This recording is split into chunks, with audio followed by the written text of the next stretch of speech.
Robert Downey Jr. is not playing Doctor Doom. I know that sounds insane. I know what Marvel announced. I know what you saw at San Diego Comic-Con. But hear me out, because once you see the evidence I'm about to lay out, you're not going to be able to unsee it. This isn't a theory built on wishful thinking.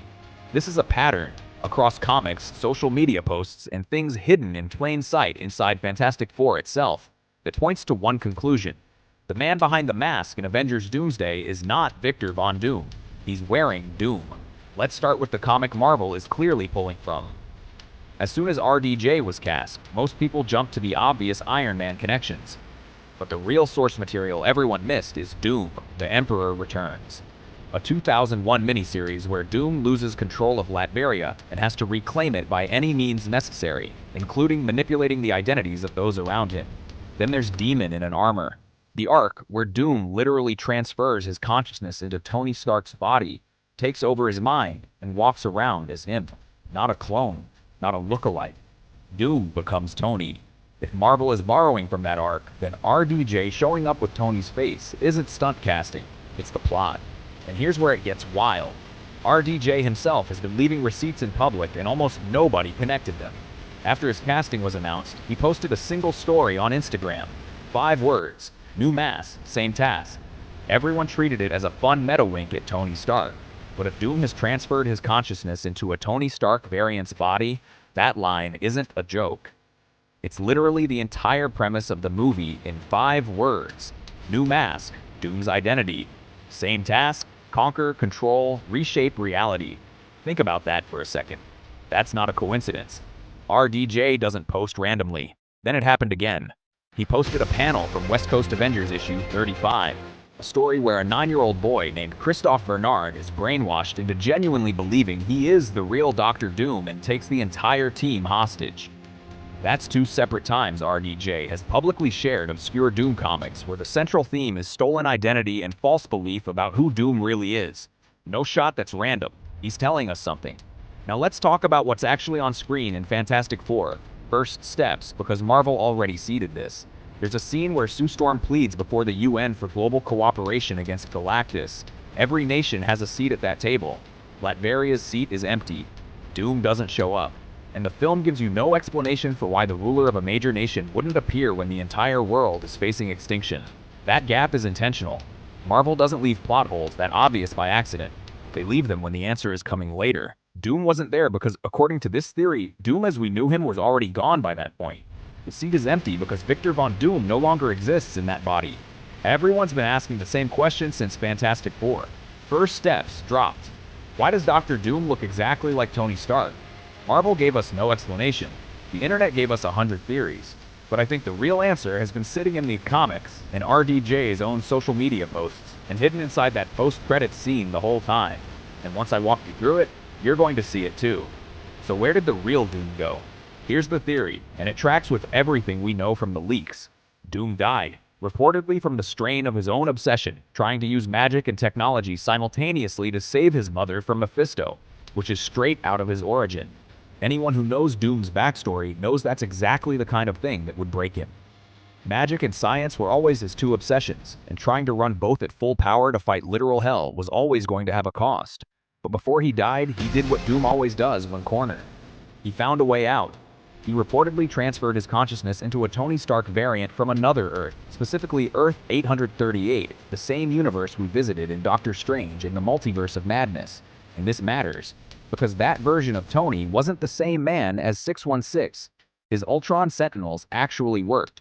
His legacy was untainted by the mistakes our Tony made.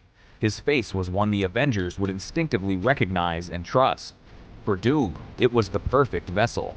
A powerful mind, an iconic face, and access to a technological infrastructure that even the original Tony Stark couldn't match.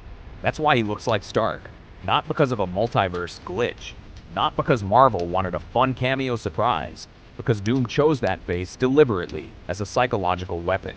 That's the most Doom thing imaginable. Why build a new identity when you can steal the one that already has everyone's trust? Now here's where it gets even more interesting. The Russo brothers basically confirmed something unusual is going on without ever saying it directly. When they first pitched this specific version of Doom to RDJ, they reportedly didn't just say, "Hey, wanna play a villain?" They walked him through a particular angle. one tied specifically to identity, legacy, and what the multiverse does to both of those things. And that's when RDJ said it clicked for him. Think about that. Ask yourself why a straightforward villain role requires that level of conceptual unpacking before one of the biggest actors in the world agrees to take it. It doesn't. Unless what's being asked of him is more layered than it looks on the surface. A man playing a villain who is pretending to be a version of the hero that same actor already played for 15 years. That's not a villain role. That's something else entirely. And RDJ himself has been dropping hints in public, and almost everyone missed them. After his casting was announced, he posted 5 words on Instagram: new mask, same task. The entire internet treated it as a cute meta-nod to Iron Man. But if Doom has transferred his consciousness into a Tony Stark variant's body, that line stops being a joke. It becomes a literal description of the plot. New mask, Doom's stolen identity. Same task: control, reshape, dominate reality by any means necessary. 5 words, the whole movie. Then he did it again.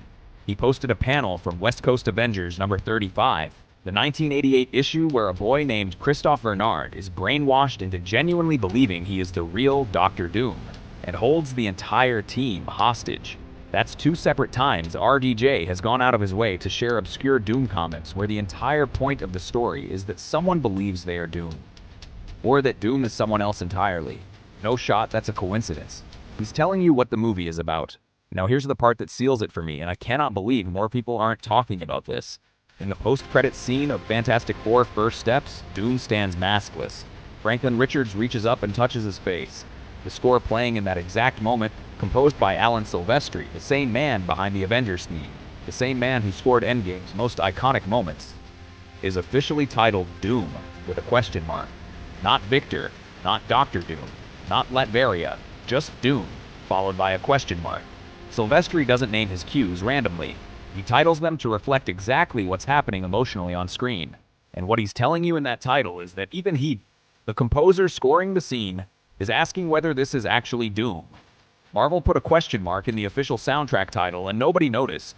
That's not subtle. That's Marvel leaving a flashing neon sign. So here's what I think Avengers Doomsday is actually building toward. Doom, inside Tony's body with Tony's face, uses that likeness as his primary weapon against the Avengers. Some of them are going to want to believe it's really him. That grief is a weapon, and Doom knows exactly how to use it. While they're second-guessing each other, he's moving, reportedly using Franklin Richards' reality-warping power to stabilize Battleworld, reportedly manipulating the X-Men by feeding them false information about an incursion. Every second the heroes spend doubting what they're seeing, Doom gets closer to whatever he's actually after. Doomsday is not Victor Von Doom. He's wearing Doom. Let's start with the comic Marvel is Klee, and that's the question I want you to answer in the comments. If Doom is wearing Tony Stark's face as a weapon, who in the MCU do you think will be the first one to figure it out? Because someone has to clock it eventually. My money's on Reed Richards. Drop your pick below. If you want to go even deeper on this, I'm breaking down exactly what Doom's endgame with Franklin Richards means for Secret Wars next week. Subscribe so you don't miss it, because that video is going to reframe everything you think you know about where the multiverse saga is actually heading.